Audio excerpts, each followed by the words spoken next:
Welcome Sebastian and Joachim from Necrophobic. Thank you. Thank you. Thank you for joining us. Nice to be here. Nice to be here. Can you please introduce yourselves a bit? Yeah, I'm Joachim, drummer, forming member of the band. I'm 50 plus. I've been here for a while. Yeah. Cool. Sebastian Ramstedt. I've been in this band since 1996. Lead guitar player, also nowadays at least main songwriter. And I've been a friend with the band since the very early 90s. So it's we were close, even though I was not in the band. So. Yeah, you have a long musical career behind you. You Absolutely. won already 89, I think. Yeah. Yeah, we were three classmates. Cool. A bit of the black sheeps of the school. We just sat there and draw metal logos in the textbooks and yeah. And I realized that because I went to the same school 2 years after, and I got his book for religion, where there were only logos with Sodom and Necrophobic and stuff, and I said, Necrophobic, what the fuck is that? I've never seen this. And then I met the guys eventually, and Yeah. so I know them from the graffiti before I met them. In the religion book. Yeah. So is that how the name came, the Necrophobic name? I think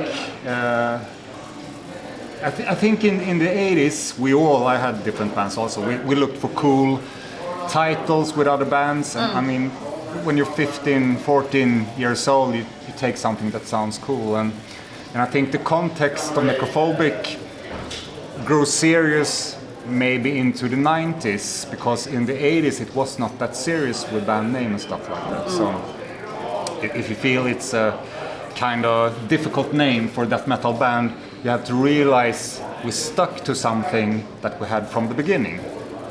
And other bands made a lot of stuff that they don't want to stand by, but we kept the name. We always kept our death metal, even though we sometimes play black metal, and we stick to the roots. And I think when you see that we have a lifelong dedication that started with Slayer worship, it makes more sense, so to speak. We could have named ourselves the Satanic Cult of the Catacombs, but I mean, the band Necrophobic were already rolling, so to speak, and we don't take it that serious, but it's a good name. It sticks to people, they remember it, and everybody knows the Slayer song, so in that context I don't think it's bad. No, exactly. You spoke of it yourself a little bit. What genre would you say that Necrophobic is? And is it the same today as when you formed it, or has it changed like over the years? I think that when we started, we were not a regular death metal band, but it was certainly death metal. But we had another kind of where we wanted to look image-wise. What was not the same as the other bands from Stockholm. For instance, we looked at Bathory pictures, early Venom pictures, and with the imagery and the clothes and stuff. So we are a death metal band with a black metal coat, All right. so to speak. I would say that it definitely sounded like death metal in the beginning, but also bands like Possessed and early Destruction,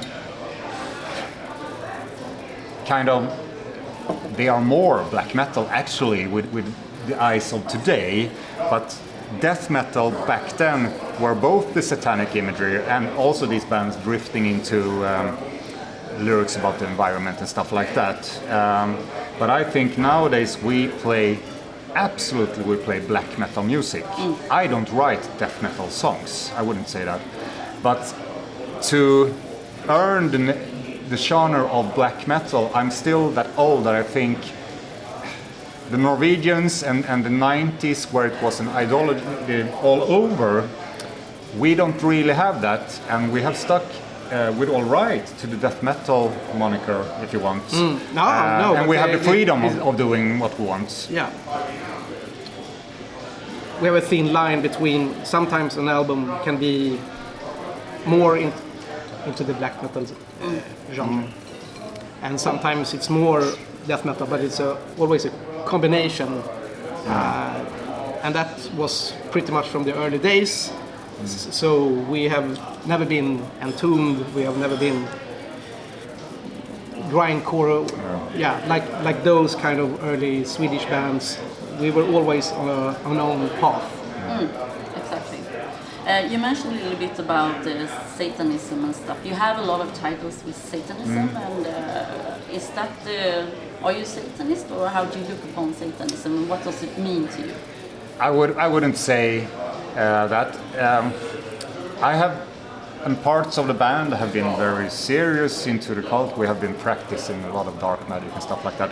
We were never into the black magic scene as MLO and these practicing Satanists, but the occult was always interested, and it was serious by all means. But I think nowadays it has turned into, for many bands, more into a religion that we will not follow, because I think music is, first and foremost, this is music. When we go out and play, we put on a show, people come there, they drink, they want to have a good time. It's not cult, or it's not a mass, even if you want it to be.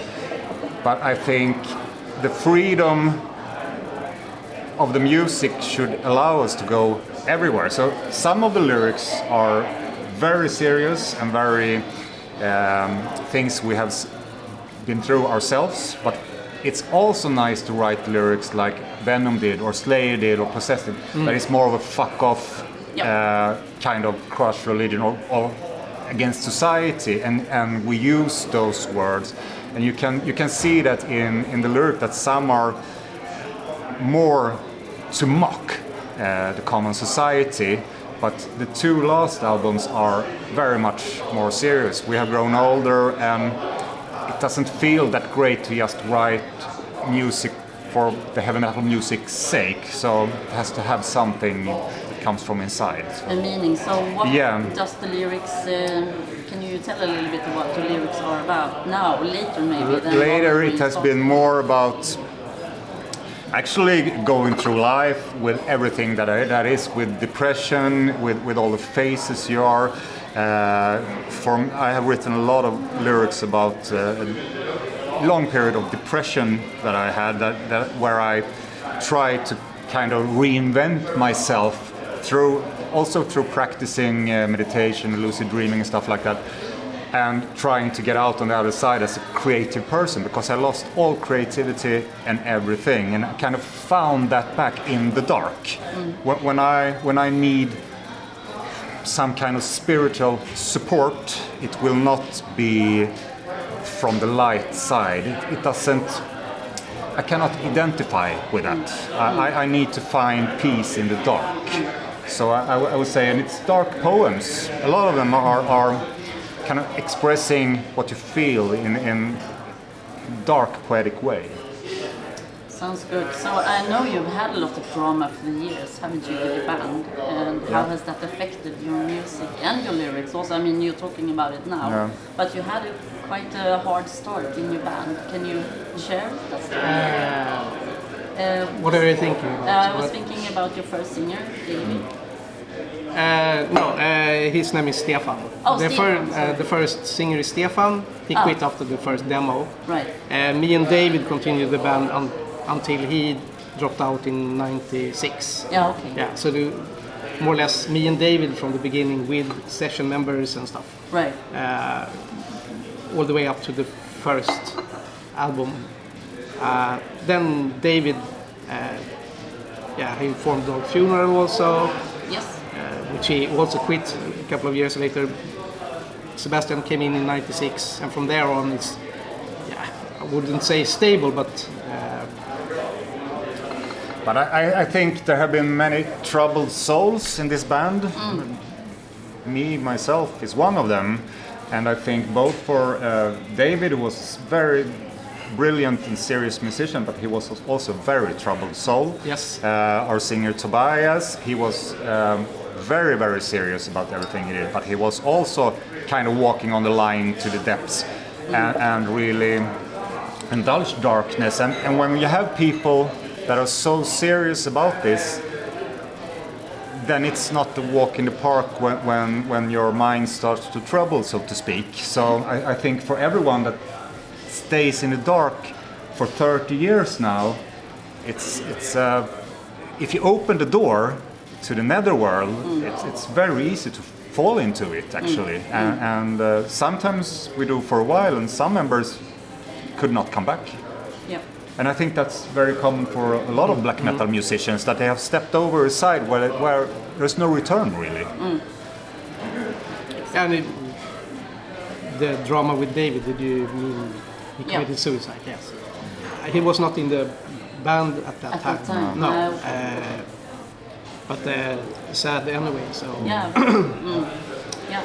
But we have kind of managed to rise from all of that, and I think maybe one of the reasons is that we never said that this is our whole lifestyle, like the Norwegians said. This is, you have to be black metal 24/7 and burn churches and stuff like that.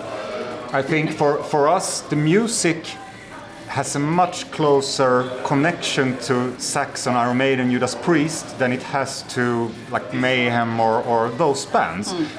When we perform, when I write the music, it's in the depths. But when we do the music and when we perform, it's like to be a part of the metal community, and that is something that has kept us alive. And it's, even though it's dark for common man, it's quite joyful for everyone participating. Otherwise, people would not go to concerts, actually. Exactly. And I think that has saved us. We don't try to bring the audience into the pit with us, into the darkness. We try to make it boil on this occasion. We try to put energy into ourselves, into the audience. We don't try to drain the energy that some bands maybe do.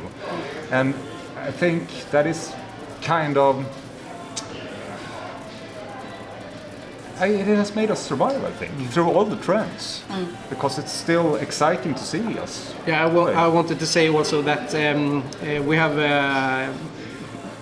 always young fans for a reason. I don't know. There's a growth. Yeah, the older guys there in the back, but in the front there's these new kids. Yeah. And I think when they see when they hear the music and see our videos and see the photos, and then when they come to the shows, I think most of them that hasn't seen us before, they get a little bit surprised, because our stage appearance is not like a typical black metal band, because like Sebastian mentioned, we come from heavy metal shows.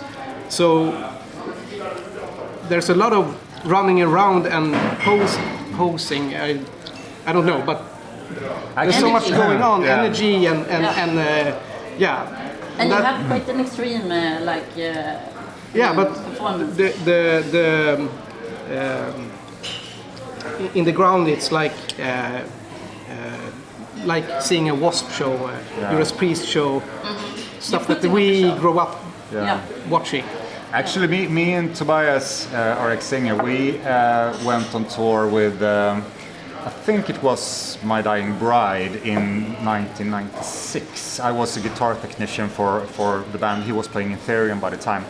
And when we looked at their show, it was very slow, of course, but they were kind of pushing the stage with like the moment to like a warship. It came closer and closer and closer to the audience, and we stood there every night and was like, this is fantastic. They are doing something that the other bands don't do. Even Slayer and Metallica, they kept their pose, they were headbanging, no posing, nothing like that. But this band was like emerging into the crowd, and me and Tobias said that this is what we want to do. We want to be in the front, leading this ship that by the end of the show, we should run over the audience. And I think that is, now we do it with a Wasp attitude, but still, we want to come closer and closer. We don't want to alienate us from the audience. We want to be part, you know. Yeah, you want to have the connection with the audience. Like that. What does it mean to you to have that? And what is the response, I mean, from the younger audience like that? Well, like I said, when we started, we wanted to separate us because we were not the typical death metal band. But that stage clothing is something that we have developed. It was not there from day one.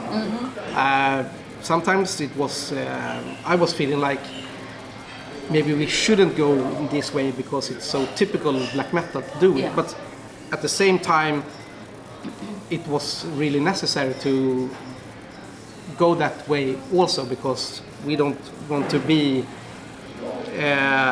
obituary, for example, with short pants and a baseball shirt while being on stage. That's. I think for me it's like an exoskeleton. You know, it's when you're on stage. I don't want the people to see Sebastian Ramstedt with a cup of coffee. I want to see them to see the person I am when I write the music. When I strip the kind of human costume, when I go into myself and I put out all this darkness. So I think it's important that the person on the stage should not be everyday human being. It should be the composer or the artist. And in that way it's also kind of armor to the normal world, but it's also very honest because that's who I am or who we are when we create. So it's the birthday suit of the black metal musician, so to speak. That's great. So have you? I mean, it's also it's not like we put on a tough costume. It's we want to be looking like that on stage also. So it's nothing like a theater or like we are stepping into a role. It's us, but this is us when we are the band. Sweden is a very open and liberal country, but when you travel touring in other countries, have you met any kind of like resistance? Or I mean, I've heard of people who had to cancel the gigs because there was a war in Malta. I heard some story about. Has that something like that ever occurred to you? I think we are a bit of a smaller band that fly under the radar. We are not Dark Funeral and Batain that is, touring year after year after year. So and they make headlines in blah blah blah. So I think we have had no trouble at all. Yeah, very little actually. Even though we have been a controversial band at times, but we never really. No one made an effort to try and stop us. We still have to try, Sure. When you're on tour and you travel, you bring a lot of props with you, of course. Has anything happened regarding that when you're out touring? In the early days, we got a couple of bullet belts confiscated before we learned to take normal studs with us. But was one time in Norway, and me and Johan, we had drifted into having a lot of like nail bracelets, like long spikes, and we had also for our legs, so it was like 1 million nails, and we had put that in a box with all those clothes with nails, and we also had our pedal boards in it. So when it went through the scanner, there was a box full of cords, metal attached, and nails, 1 million of them. So it looked like biggest nail bomb. I kind of saw that when it went through, that this looks like a fucking Unabomber or something. This is bad. And we were immediately stopped, of course. But to our advantage, we could name drop a few Norwegian bands and the history of Norway, and they were like, we know, we have that. So went through, but that was like, it wouldn't have been good to get rid of all our stage clothes and the pedals and everything at the same time, and it was And maybe end up in jail or something. Yeah, because it looked really serious. I mean, if you don't know about heavy metal, I would have stopped that. but most of the times when it happens, it's on the way back. At Arlanda, it's pretty easy, except for me last year. I was stopped like every time I was on Arlanda. Yeah. But that was just the scanning to get into the safety area, and I thought it was you one behind all the time. I don't know why I thought it, but every time I was, it's just random, yeah, like 10 times of 10. Yeah, exactly. Yeah. So speaking of touring, are you guys going to go on tour? Are you touring? How's the tour life right now? We don't tour. But we have a constant tour going on. Yeah, it's, yeah. I think we play all the time, but not 30 days in a row. In the early days, it was good to be on like Monday, Tuesday, every day. But nowadays, it's not. Costs a lot to be in Berlin on a Tuesday, and even though we have grown, it can be from like 100 to 500 persons, and it's a whole day on the roads that you cannot be at home working. So we try and do Fridays, Saturdays, Sundays, sometimes Tuesdays, and we try and get home in between. So in very some like last year and the year before, we were out a lot. Or last year and before the pandemic was like 2 times a month. So it's a constant touring, but not actual tours. We don't do nightliners anymore. It's not cost effective actually. Your album came out 2020. Yeah. Are you working on something new? Absolutely. We have a full new album. Breaking news right now. Yeah, you are the first we said. We have a new album in the pipe. All songs are pre-produced. Almost everything is recorded, which we are going to release when the time is right. You know, it's not only about getting an album out as fast as you can. No.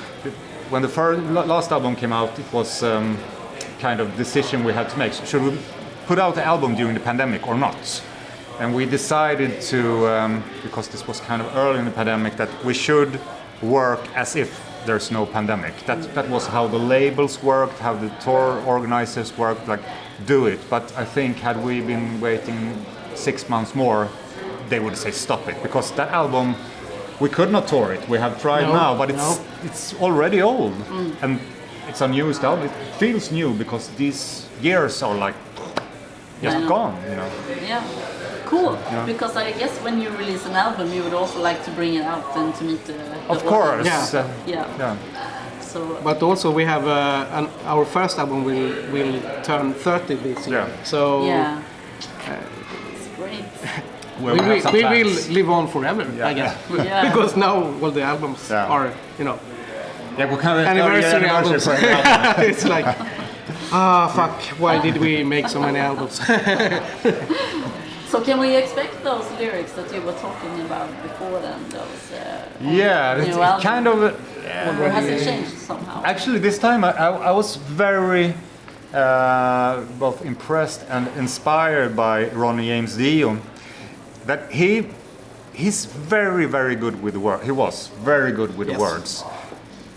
But it was kind of hard to tell what the songs were about. I mean, a song like Holy Diver has been talked about through all these years. And for us, having a foot down in hell is kind of easy to see the fall of but I don't think it's about the fall of Lucifer in when Johnny explains it. Ronnie, sorry. But I was inspired to do this dark poems with all these great lyric lines that clings together in something that is very clear to me, but will be very hard for someone else to digest. So I have not even told the others what the lyrics are about, and I kind of anxious to see what they think they are about. And also, for me, it's important that I don't tell the audience what I meant. I want the music to have a new life in the listener's ears, and I think the previous lyrics were a bit direct. So these lyrics are more fuzzy and will get their own life, I think, and different interpretations. So we'll see, but still dark poems, of course, and it's very, very honest lyrics, drifted a long way from made-up satanic rituals and stuff like that. It's nothing. I don't. We mentioned the devil 1 or 2 times on the albums actually, but it's still the same concept, but different approach. Well, I think that's the illusion. I mean, Yeah. you work with your lyrics and Yeah. then you get inspiration. And Yeah. where do you get like inspiration from the music? You mentioned quite a lot of bands here, but what music do you listen to yourselves? What bands influenced us in the beginning, that's easy to say because Death, Sepultura, Morbid Angel, Venom, Sodom, but that was,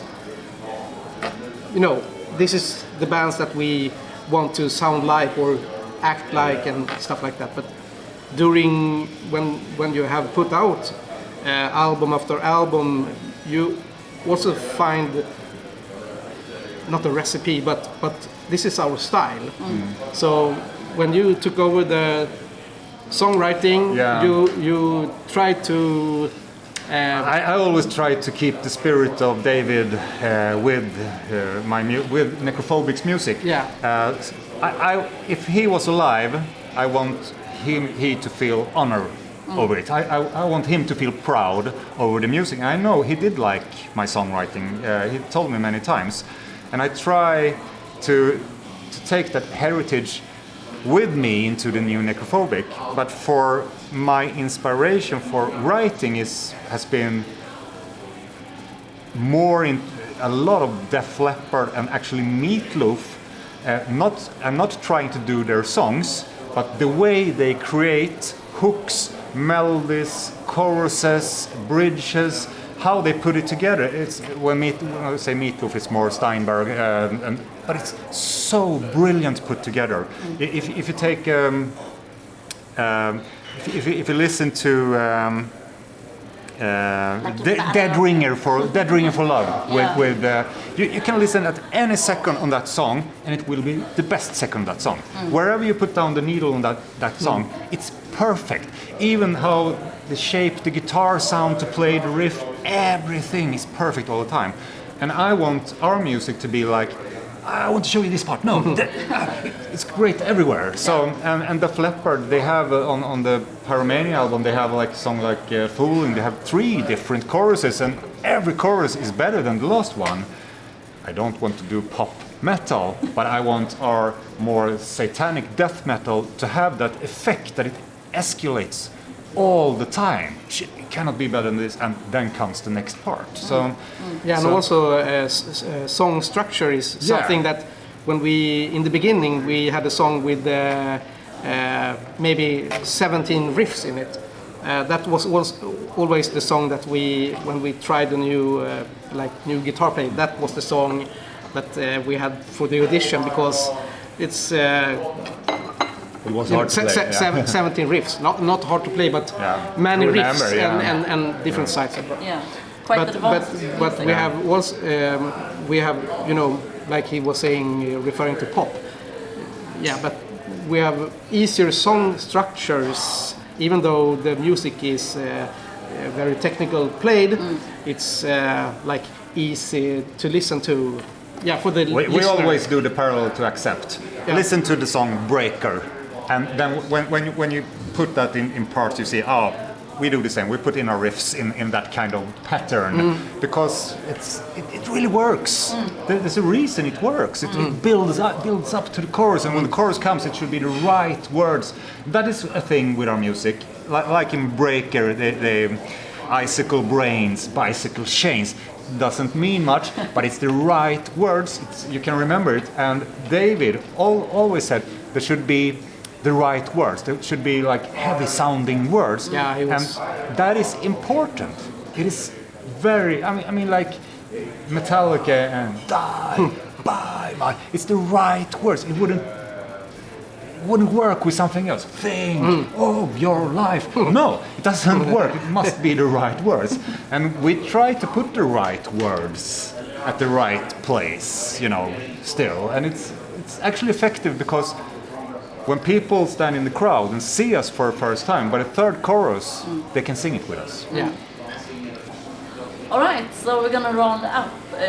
Do you have anything else you would like to share with the viewers?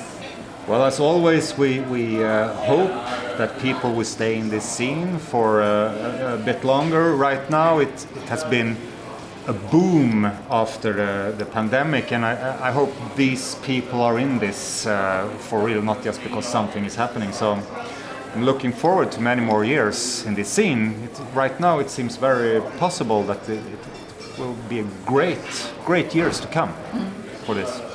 And thank you for having us on the film. Thank you for man. joining us, and good luck on your musical career, Necrophobic. Thank you. Thank you.